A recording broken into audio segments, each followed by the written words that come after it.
Tonight we have Walter Fasano, who is a really amazing filmmaker and has edited. Walter, is it nearly 100 projects? Yeah, maybe a little less, but around that number. Yeah, including Call Me by Your Name and I Am Love and Suspiria. I know some of my students have seen those films, and he's a very thoughtful filmmaker. He also directs and writes, and maybe we might get him to talk about writing on projects and not getting credit for it. Maybe not. Oh yes, why not? So let's all give Walter, put your hands up so he can see, and give him a round of applause for visiting us. Thank you. And we might start, usually what we do is we talk for a little bit, Walter, and then I open up the floor for questions. And by the way, anyone, if you have questions about anything, and especially if you're unsure of something technical, please just put in the chat, and Alexis and I and Walter will be able to see what you write. If you don't know what a word is or what a phrase is, or you want an elaboration, let us know, okay? Put it in the chat and then we'll explain it, because the goal of this is to help you guys. And then, of course, so Walter, we'll talk for a few minutes and then I'll open the floor to questions from people. So to start, I know you were a kid who went to film school. I think you went to the National School in Rome. Is that right? Yeah. Can you talk about before, what made you want to do that, and early in your career, how that all worked? Yeah, definitely. But first of all, thank you for having me with you, and hello everybody. And I was born in the early 70s, actually in 1970, and it was a moment in time, in media time, where cinema was prominent as a kind of relevant way of expressing thoughts and visions of the world. And basically it was seen in movie theaters, because when I was a kid, there were not so many movies in TV, and VCR didn't exist. So basically the only way to watch movies was actually going to movie theaters and something on TV. And what's more important, you didn't even have the chance to watch the movies again and again, as we can do right now. That changes everything. And so I always loved to go to the movies. I was the kind of a nerdish guy who went to the movie theaters all alone when I was 10 or 12. So basically it was in a way written in maybe my DNA or destiny. And I actually started attending university law school in my hometown. And then after a few exams, I just understood that I had got to follow my instinct and go for studying cinema. But my first approach was with university, because coming from a town from southern Italy, it was not the fastest decisions to try to enter the film school. That basically was a very difficult place to get in, because it was only for 6 people each and every 2 years in each category. That was directing, acting, editing, screenwriting, etc. And so basically I had this kind of double study, because I studied cinema at university, and this allowed me to have a historical and critical background. And at the same time, while attending the university in Bologna, and before taking my degree in history of cinema, I tried to get into the National Film School, the Centro Sperimentale di Cinematografia in Roma, and where I tried to get in as an editor. After a conversation like this I had with a movie editor in Venezia, where I was living at the time. And it went well. I was very lucky, because that year my teacher wanted to have students that had got a background with studies from university. And this is something that he never did before, and he never did afterwards again. So basically, I was lucky enough to attend his editing classes for 2 years in Roma, and at the same time to finish my studies in Bologna. So I had the best of 2 worlds. And I think it helped me very much to have these two two kind of backgrounds, very, very different in a way, because at National Film School, it was more technical, and even if my teacher is a very, open maestro, somebody who taught us a lot of things about history of movies, but basically my background comes from university. And this is, with these two backgrounds, is everything started this way. Okay. I think our chair, Michelle Schreiber, is very happy to have heard you say that. So you had a background, you had a foundation in studies as well as practical editing. And when you left the film school, were you in school with Luca? Were you guys together then? No, not really. But during the film school, I met him via a mutual friend from the film school. So in a way, it was a result of my attending the film school. Basically, it was weird because when I attended that film school, the school didn't do anything to help you get into the actual world of real cinema, real movie making. In a way, they were almost against that for some ununderstandable reason. And but at the same time, you had the chance to meet people and to start with people thinking about how to make movies and actually making movies inside the film school. And right now, things have changed completely, because a couple of times a year I receive an email from my ex-teacher that asks me if I can take some how do you call them, the stagiaires, we say in French, people who attend the editing room as visitors, as students, and then can spend some time with you and learn the job. Exactly. Yeah. Interns, exactly. And so right now they changed their attitude. But basically, a lot of the people I met in film school is some people I have been working with in the following years. And what's more, I met Luca, that I could say that was one of the most important people I met on a friendly and personal and artistical and cinema making level.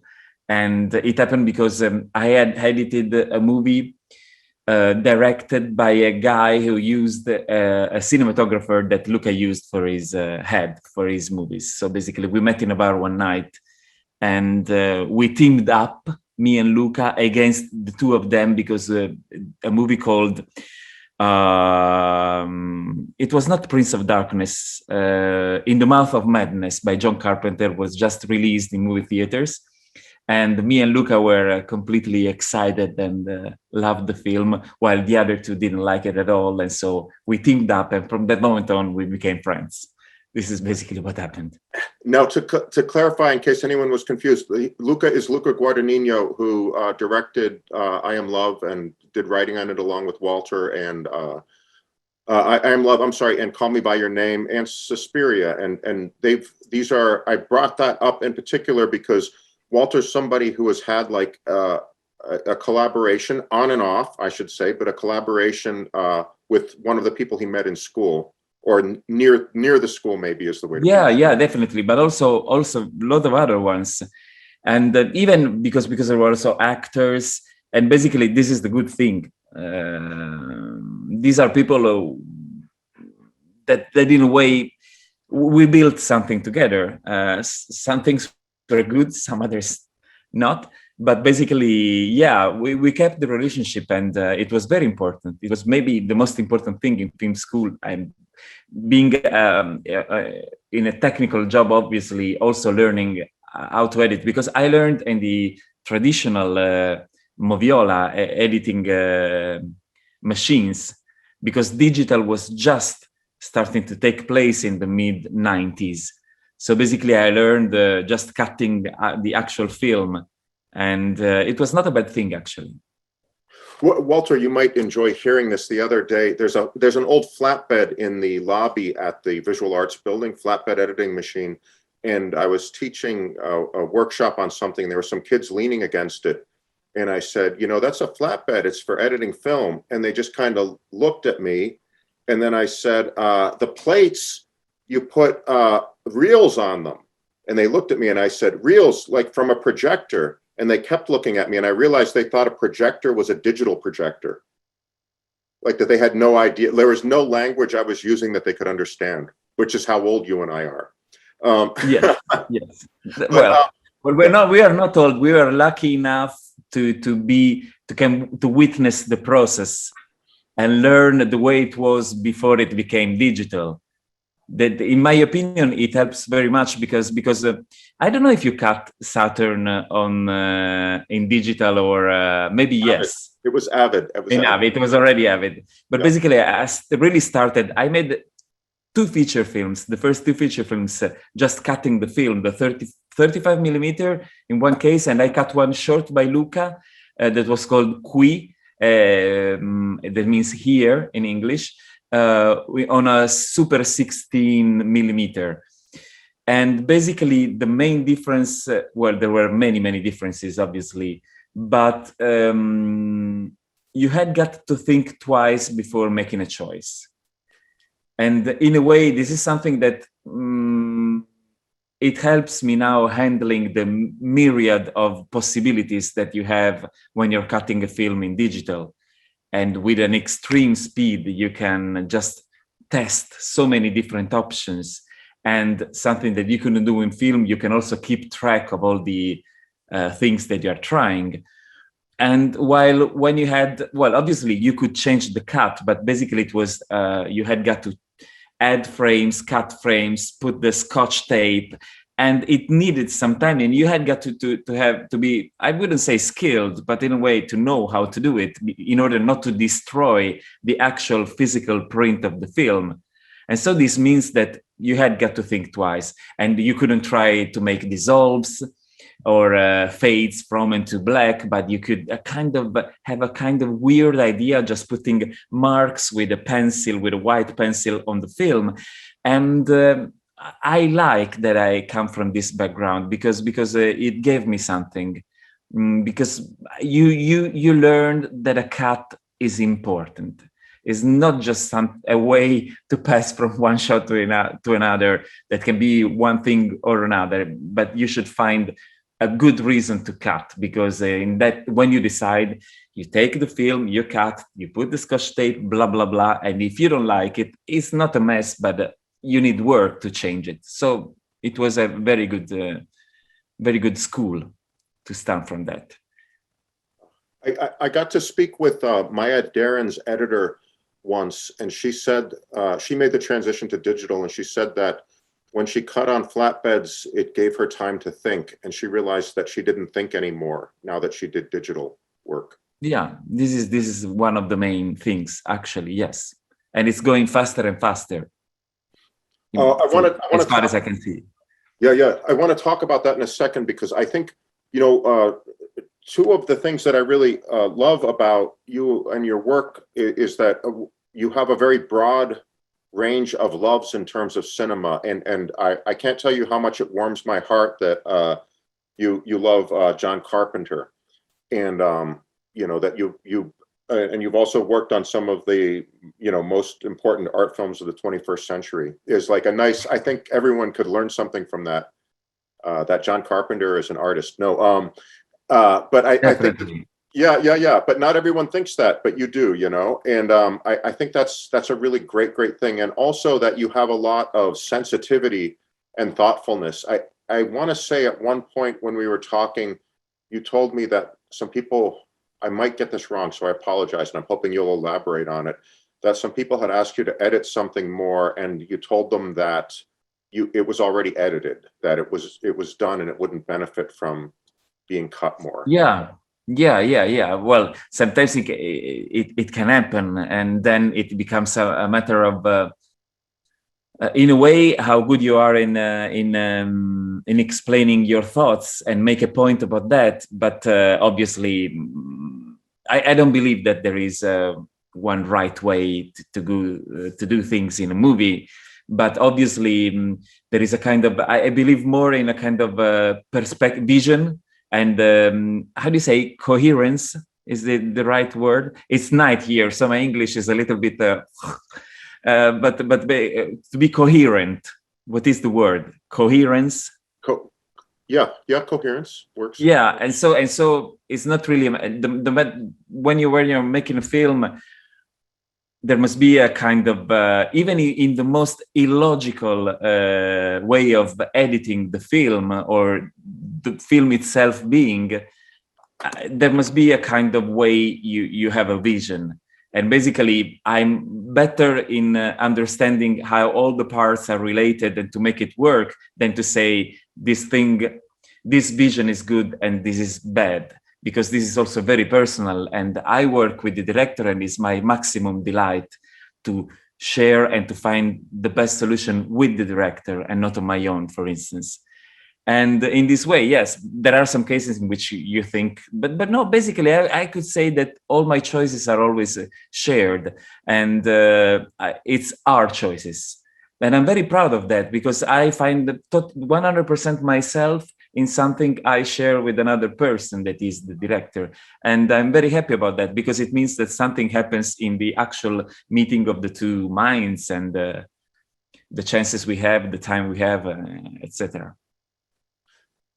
That's wonderful. That's wonderful to hear. And I think in some ways, I was thinking about this today or yesterday, that the editor, this may not always be the case, but I suspect it is often the case, is more intimate with the footage than even the director. You spend more time in the room looking at the footage and thinking about the story in some ways than anybody else. And I wondered if you'd considered that, or what that means, or. Yeah, 100% agree. And what's more, for sure with the footage, but 10 times more with the film itself. If at the end of a job, I think I've been seeing the whole thing, 400 times, I think that for the director is maybe 100. And because I've been sometimes, especially because a lot of directors trust me or trust their editor. So sometimes, in order to live their lives, they just ask not to attend each and every screening with all sound, with all visual effects, with the ADR, with the edited ADR, or with the musician, with the composer. I mean, and so basically, there are so many times you watch and watch and watch, and I built a kind of wall in order to defend myself. For instance, sometimes in some screenings, I need not to resonate too much with the film to keep objectivity and not to be invaded all the time by every screening I attend. But it's a kind of technique in order not to lose objectivity during the 6, 7, 4, 11, 12 months when you make a movie. And I'm quite good at that after some years of work. And some directors don't. They just say, but they have one thing more that I don't have. They have the history of the film before the editing, obviously the set, but also the writing and so many things that end up in the actual footage. But then it's your time to keep the steering wheel, you say it this way, to drive. And it's also very good to see, when I drive in long road trips, I like when the person that is with me falls asleep and I drive. It's in a way, it's a similar thing. I like the director to be able to relax and to feel that he or she is in good hands of somebody that not only will respect and understand the footage, but hopefully enhance the vision. And this passes through the knowledge of the footage. And I don't succeed in not watching everything several times. Even when I made supervisions, when they have an edited movie and they ask me if I want to work on it in collaboration with the other editor, I need to go back to the footage in order to understand if they lost something or what. And that's the only way. So yes. And then forget finally in a moment, forget about the footage finally. When you don't need, and then when you have to reopen the film for some reason, it's very painful to go back to the footage where you have the slate, the crew, something that you tend to forget while the movie looks like a finished film with the music, with the sound, and with everything. Oh, that was wonderful. Jasmine, I'm hoping you can put your camera on and ask Walter your question directly. And while Jasmine's doing that, if she can, I wanted to let everyone know, Walter, I'm not sure if you're aware of this, he's zooming in from Rome, and it's 12:53 a.m. there in the morning. And Michelle, Walter also, he's volunteered to do an editing class from midnight to 3 a.m. his time every night to Well, let's say everyone joking. night. Okay, Monday, Wednesday, Friday, I would suggest. Reasonable. Yeah. Thank you Jasmine, for that. you're welcome to talk to Walter. Hey, I wanted to ask, how do you prevent yourself from burnout when editing? This is the most fantastic question I ever had in 25 years of Q&A. Thank you, Jasmine. Well, in a way, it's some kind of basic skill you learn in life. I mean, also for other jobs, I think you have to. I must tell you that I tend to be quite embedded because I'm really much into what I do, and I still think that you need to get into things and get to a deep degree of concentration in order to see things. I sometimes did you see a movie called A Beautiful Mind with Russell Crowe, directed by Ron Howard? You know, he's a kind of guy who can decode weird codes and formulas, but there is a moment in which everything appears on this kind of imaginary blackboard, and everything switches places and find a meaning, and he can find a meaning. That sometimes it's like that, and in order to achieve that, it can be something you need energies to do that. So a movie, its sentence gets into your daily routine life, into your dreams, and tend to stick with you for a long time. And this is the weird consequence, is that when I watch something I cut close to the end of the film, like 1 year after, I fall asleep. It's kind of some kind of hypnotic thing that happens to me. Immediately after 5 minutes, I sleep, because it's something that kind of calls something from the background of my mind, and it comes back and makes me sleep. So it's a kind of a huge defense. But basically, you develop techniques. And one good thing is when you've already cut a film and you need to supervise the work of sound, of ADR, is kind to switch perspective. Because when you try to watch the movie with the composer, you have to kind of deal with some other issues and some other attitudes towards the film. And this kind of switch helps you enjoying the process each and every time.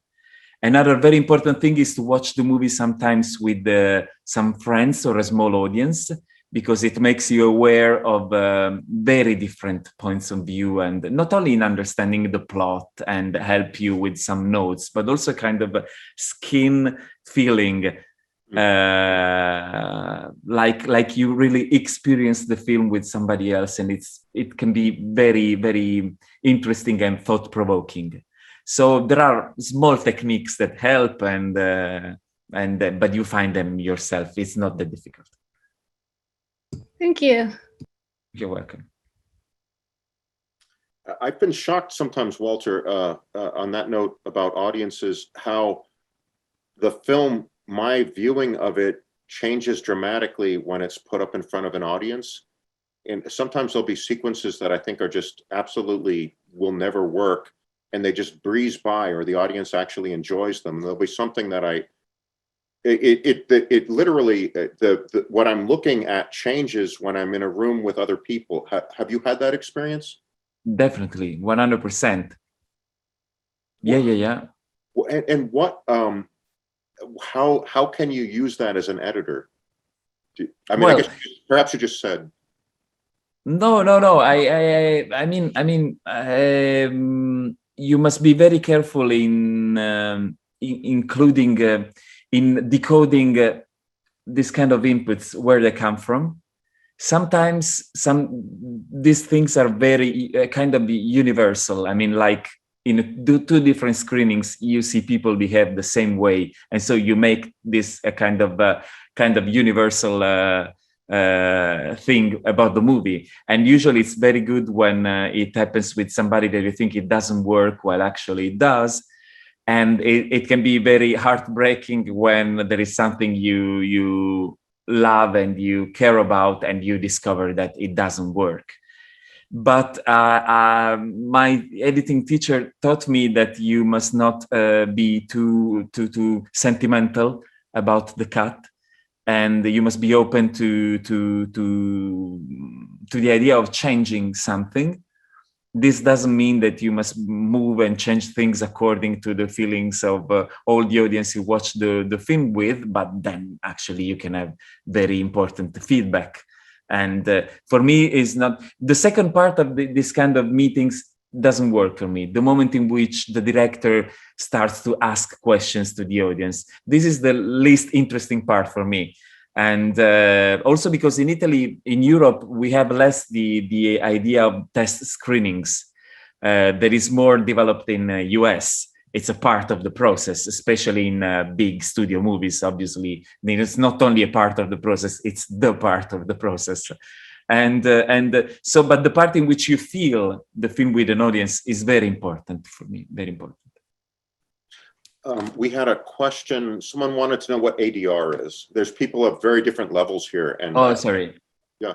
An additional dialogue recording is the moment in which dialogue is looped and the actors repeat lines that were badly recorded for some reasons on set, or you can change the lines, or you can change the acting of some lines in order to deliver better some kind of content.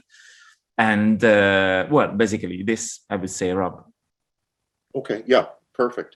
I know Alexis has some questions for you, and I think some folks have questions in particular about Call Me By Your Name. I'm hoping that Alexis can jump in with her questions now. Please post questions in the chat as well. Yeah, so I guess just kind of jumping right off of Jasmine's question, I've seen Suspiria, and during and after, I was kind of curious, when you're editing sensitive or extreme material, are there any like emotional or psychological resources that are supportive, that are offered within the industry, or that you seek just to kind of get you through the stages of post-production? When you say sensitive, what do you exactly refer to? Just like if there's heavy dialogue exchanged, or if like the action that's happening is emotionally responsive, or like just Alexis, you can speak frankly to describe this sequence. Walter's seen all the footage in that movie, so there's nothing that he's going to be shocked or upset about. So I suppose, so I think there's a few sequences of like special effects that for me were kind of jarring. I'm trying to remember Yeah, there are two that I can imagine. I must tell you one thing. First of all, I am very, very proud to say that as an editor, I tend to respect and love the work of obviously every collaborator, and specifically the actors, because you have a big power in your hands.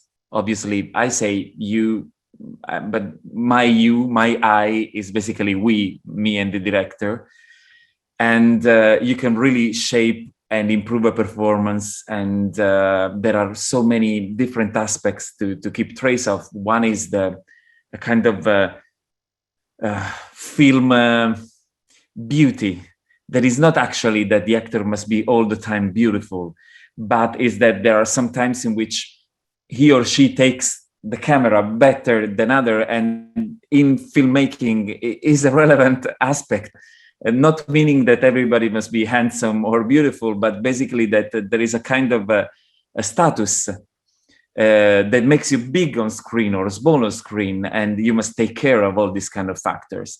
In Suspiria, we had also much nudity, and basically, as an editor, I must say that all sequences have got all the same kind of challenges, and there is not a huge difference in dealing with some materials or not. And basically, what I can surprisingly tell you that love scenes and horror scenes are very, very similar, because it's the two cases in which hopefully everything is simulated.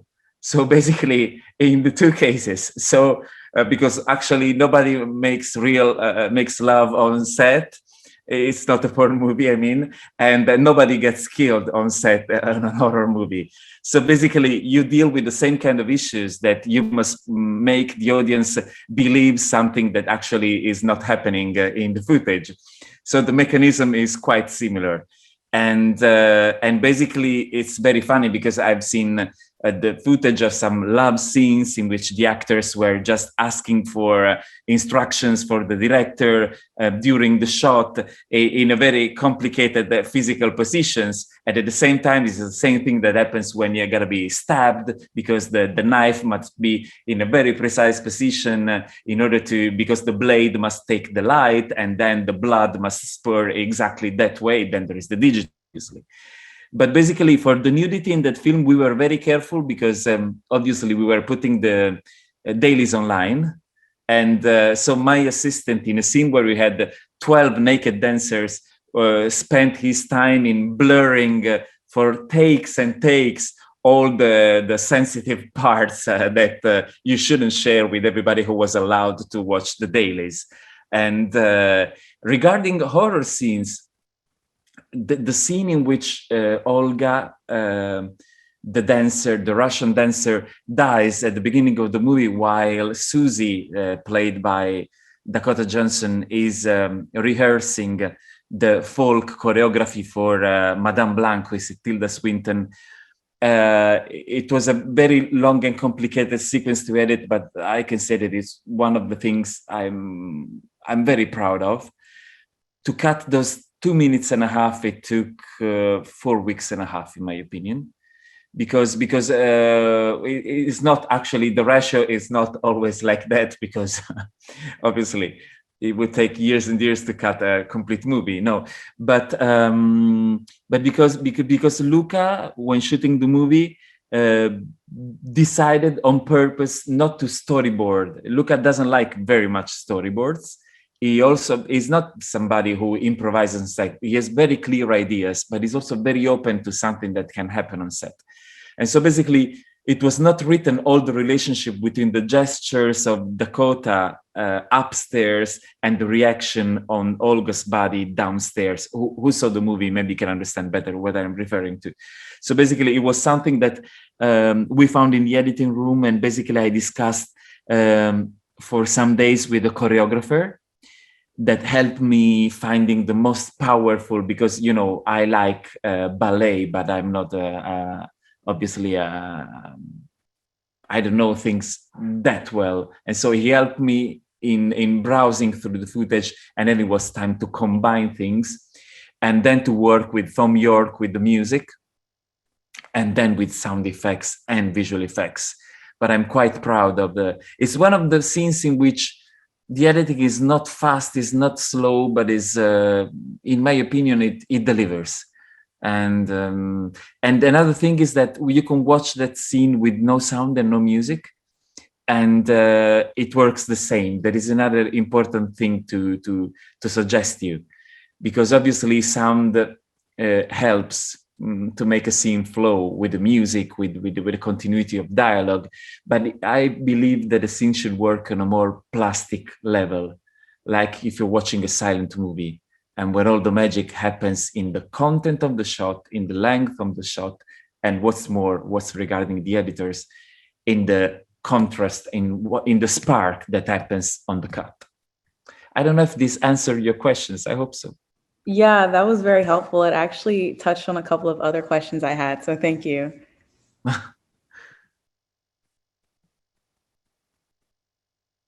Sorry, I think David Barba has the next question. Thank you, Walter, for being here. It's great to hear you. You've worked on both fiction and documentary. I wondered if you could talk a little bit about the similarities and differences in editing them and the different challenges for each. I used to face the different genre of a movie or the different nature of movies, even if they are short or full-length feature films, with the same attitude, meaning that I must really find my way through the footage and try to achieve the best result possible, where the best result is for me something that has got a cinematic relevance, if you understand what I mean.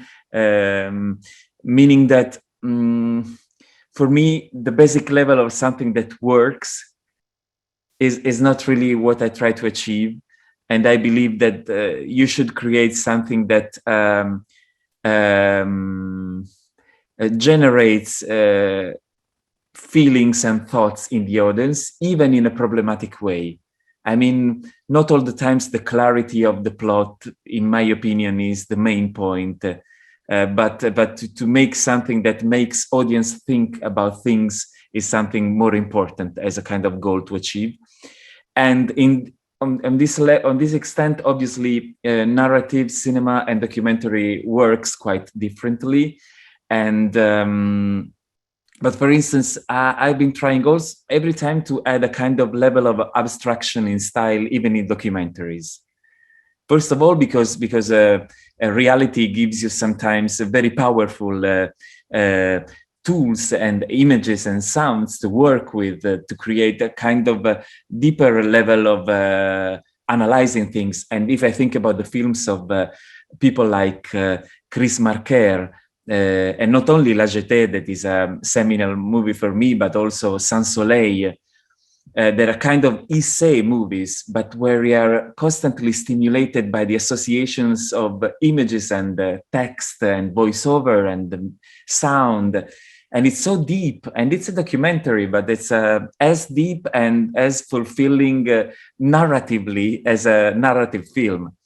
In a narrative film, obviously, you have different challenges because the scope is maybe not so wide, because there is something you want to clearly deliver. So you must be very careful that it is delivered, because there are plot points that can remain open, and this can be a good thing, but you must want to. If they just open because the film doesn't work and maybe you think you're saying something, but people just don't understand what you mean, you have a problem.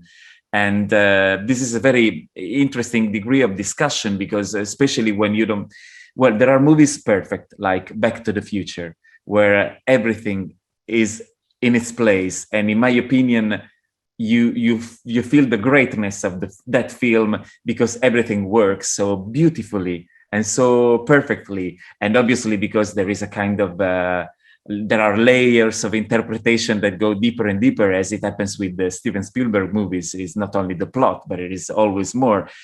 In a documentary, sometimes, even if it's written, you have to build the thing. You have more footage usually. You must find a way through the footage. You must find the style. You must respect the reality of things, the opinions of the people who talk, if you have people who talk, and not to manipulate them. That is the powerful tool you have in editing. And at least if you don't want to. If you want to, you can, but basically, I mean, an important cineast like Michael Moore has been making good movies, but basically manipulating the materials he had, starting from the interviews, the way he faced the interviews, but also the way he handled. And for me, the least interesting part of a film like Fahrenheit 9/11 is when he makes fun of the president, because the guy was so funny himself that he didn't need to be made fun of. So basically, so you've got to different challenges, but I think I probably answered your question. Wonderful. And I think Edith has a question, and then Isaac will ask the question after that. Hi. I wonder if you track your cuts or like just basically how you organize the work while editing a movie. Apparently, it's like a very big workload, or do you work more intuitively? Oh, and Walter, I want to clarify. I'm sorry. We don't teach very elaborate editing courses, and so they're not familiar with actually the staff that you have and how. Okay. Yeah, the whole thing. No, but I understand the question. Basically, the better the work is organized, the better, the best result you achieve, in my opinion. First of all, because when you're a pro, you always have got to think that first of all you are disposable, and second thing is that if it's a big budget movie, you could vanish someday for some reason, or run away or die, and there must be somebody who gets on your editing machine and continue the work in your place. So everything must be very clear. And my mind is sometimes a little complicated, so I like to have everything very clear in the disposition of materials in order not to also because with age I don't remember everything as I did before, so I need to have very well sorted projects. I'm helped with the team, and my assistant editor, the actual assistant editor I work with, is called Alessio, is even more paranoid than me, even if we share different kind of paranoia, but basically is very good in organizing the material very well. And this is also very important because sometimes the director comes to you and tells you, I remember that I shot a close-up of the actor saying that line. Why don't I see it? And sometimes he just imagines, but he actually didn't do it, or maybe he wanted to do it and he couldn't. And it's not just because he's out of his mind, because making a movie is a very tiring and difficult process. And so basically you must be this fast in order to say, okay, let's check. So all materials must be very well prepared. Apart from that, my approach is there are some choices in which that I may make very rationally and analyzing things. And some of them that are the ones that I prefer, where I just make things and without thinking too much. I try to have this attitude specifically when I work with music, because I try not to be too rational about the use of music and to feel more my guts, because I believe my instincts in the use of music. And what I can tell you is that I finished some months ago a documentary, a kind of art documentary that I directed, and the process was completely immersive and intuitive and not rational at all. And I allowed myself to go with the free associations. And this was a very, very interesting process for me, very interesting. So it depends, basically, but you must have the two attitudes in your mind. It helps. Thank you. Wonderful. Isaac, you want to jump in? Yes. First off, thank you for coming and talking. I really appreciate hearing everything. I'm curious if there are any particular films or moments from films or multiple films that struck you either as a child or more recently that sort of like inspired you on your path to being an editor, and what it was in particular that struck you about those. Thank you. Thank you for your question.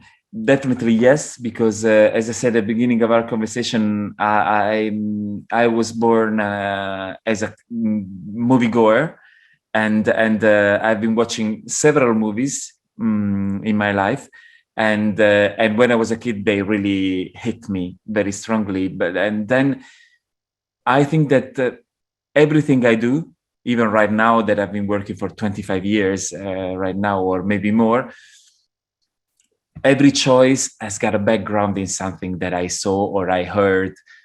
I could also make a wider statement, but it's more like philosophical, like life experiences or poems you read, or but more consistently, pictures you saw, like paintings or photographs, in building your way of decoding an image and understanding the power of an image, because actually you're the guy who is asked to decide if one shot is better than another. So if you have an idea of how the perception works, even on an intuitive way, it is way better. And for movies, I must tell you that sometimes I discover that the most disparate influences come to my mind. First of all, because when I have to do a movie and when I'm in lack of inspirations, I watch the movies that I like, or good movies, and I try to avoid bad movies because I would get depressed. And I always find good ideas all the time. Also, going to a good live concert in music could help, but basically movies help a little bit more. And the other thing is that sometimes the recollections of old movie come to your mind and give you solutions. And for instance, I discover myself using sometimes a kind of a slow motion freeze frame style that actually is the end of Rocky 2. And when I was 9 years old, I watched Rocky 2 in the theaters, and I was 9 years old, and it completely changed my life. But not only that, because now I'm using some of the languages of that film, and I just don't know that I do. And going to, let's say, more, well, not because Sylvester Stallone as a director is not deep, but going to deeper influences, I would definitely say that obviously French Nouvelle Vague is a big source of inspiration, but also a lot of films from the 70s coming from UK and America, and obviously all the fantastic directors from the early 70s in US that reinvented cinema. Not only the ones who still work like Scorsese or De Palma, obviously, but also Alan Pakula, Sidney Pollack, Jerry Schatzberg, or there are many, many more, that Sidney Lumet, that now I don't remember all of them, but they're a big influence. And for me also, an English director that was a cinematographer, his name is Nicolas Roeg, is quite well known because he made a film called Don't Look Now, and also a film that I like very much that is called Bad Timing. And they are very important for film editing. And so I suggest all of you, if you are interested in editing, to give a look to them. There are many, many more, Jean-Luc Godard above all, but it would take a long time. And then we could also discuss about it via mail in the future and make a list of influential films. I will be happy to share with you some movies that were a big influence for me.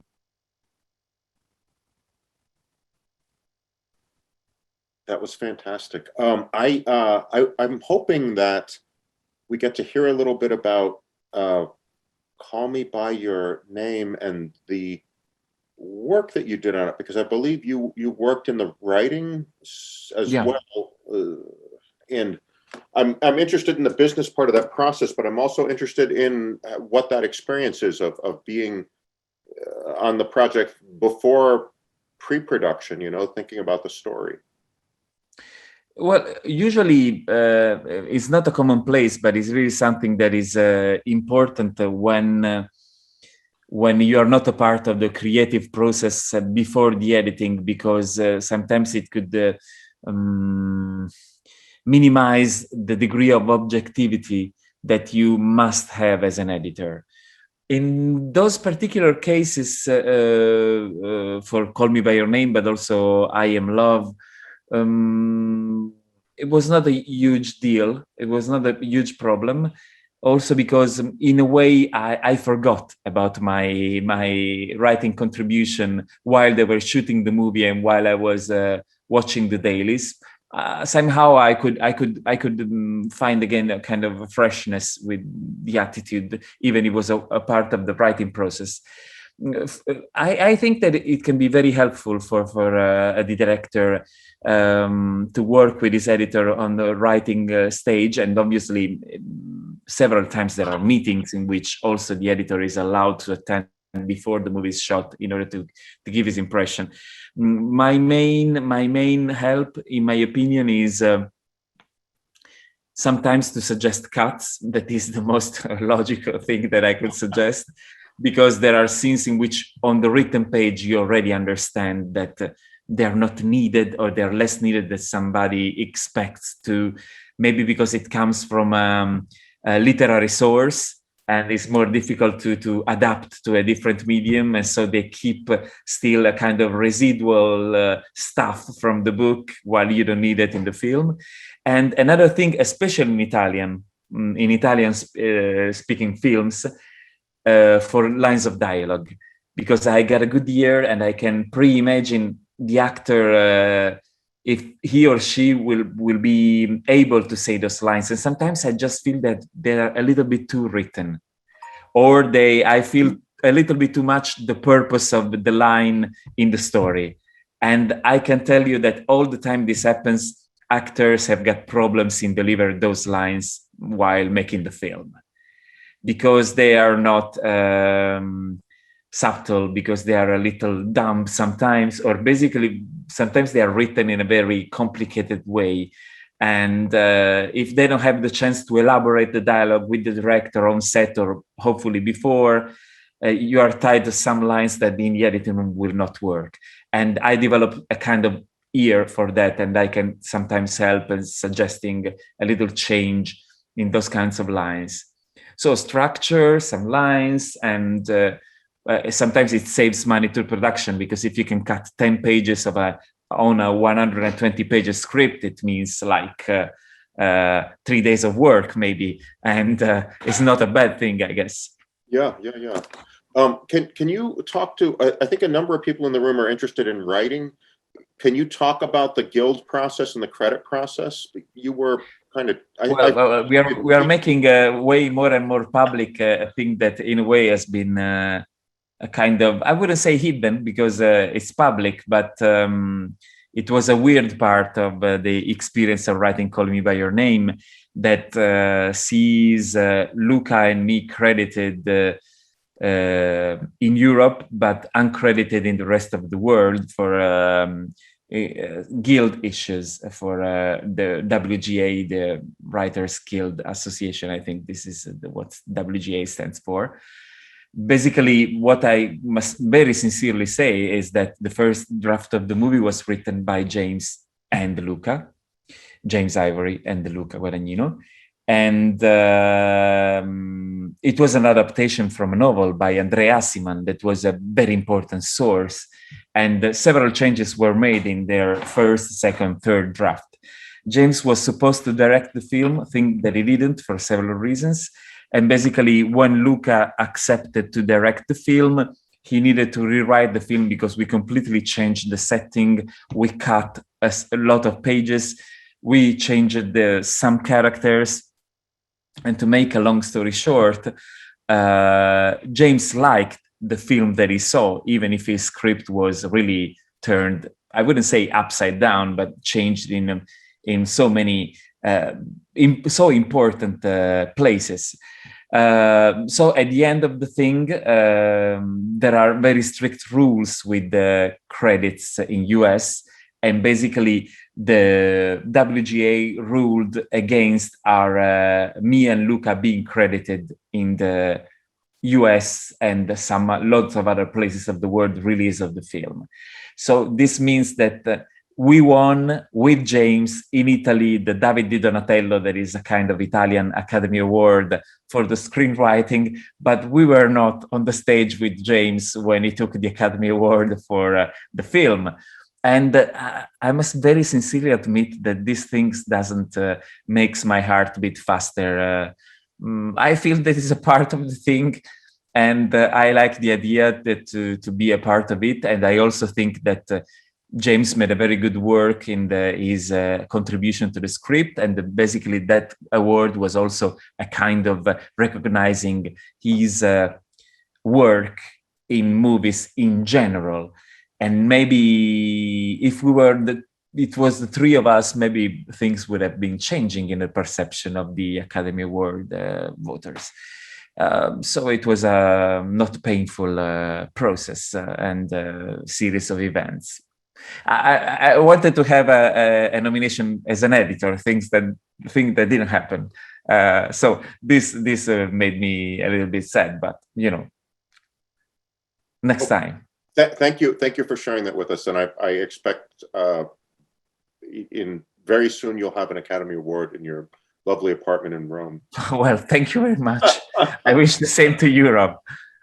Thank you. Okay, it's 7:28. Does anyone have any burning questions? Anything they want to ask Luca? He's been like so generous to us. Alexis, did you have anything else? No, all of my questions were answered throughout, so thank you. He's a pretty articulate fellow, Walter is, in a second language as well. Let's give Walter a hand, everybody. We're so grateful that you came and spoke to us, Walter. Thank you very much, Robert. Yeah, so thanks everybody. Yeah, and I think next week we have a Mexican American filmmaker. Is in 2 weeks? I'm sorry, is that right, David? Are you up in 2 weeks? Yes, we're going to be talking with David about a short film he just directed and produced. Okay, you guys. Rob, may I just add one very last thing? Yes. That one of the good things in that movie making added to my life is the chance in I think 1999 to meet this man, Rob, in a film festival in Germany. I was there with Luca with our first feature film that was called The Protagonists. Rob was there with his first feature film, I guess, am I right? Yeah, that was called Saturn. And that me and Luca loved very, very much. And we became friends there, and we are still here after so many years. So this means that this job has a meaning, has a deep meaning. Yes, it's a giant gift. And but your friendship is very valuable to me. Same for me. Thank you. Okay, you guys, we will see you in 2 weeks. Thank you all for coming.